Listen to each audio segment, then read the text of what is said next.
As he said, we are expected to sizzle under triple-digit temperatures across the Southland through Friday. Excessive heat warnings cover several areas, and people need to take precautions. Inland Empire Bureau Chief Rob McMillan is live at Riverside with how people are coping with this hot weather. Rob? Well, temperatures were pushing 108 degrees in Riverside earlier this afternoon, but in talking with longtime residents of the Inland Empire, temperatures like these are nothing new, and most people say they know how to cope with them.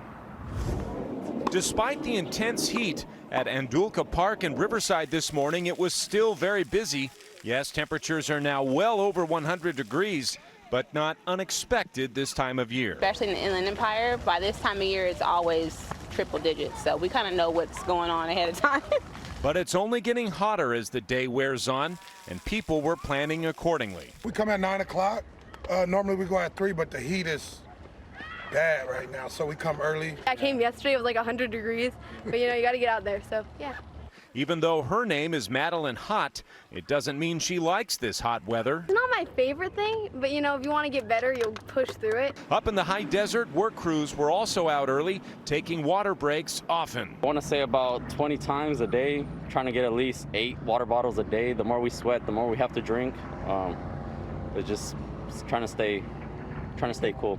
On a day when most mask requirements were lifted, Dr. Victor Waters at Dignity Health Community Hospital in San Bernardino says people now have extra incentive to get their COVID shots. They should get vaccinated because it really is going to be uncomfortable wearing masks. As far as the power grid goes, Cal ISO says things are holding steady, saying, quote, based on what we're seeing now, we don't expect any rotating power outages for this week. Supplies will be tight in the evenings for the next several days, but our market is expected to make up any difference between demand and supply, and we currently predict enough reserves on hand to cover demand.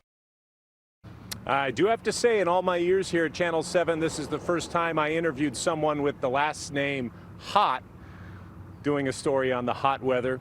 Here in Riverside, breeze starting to roll in. Not too bad standing here in the shade, but again, expected to be hot weather, triple digits for the next several days out here.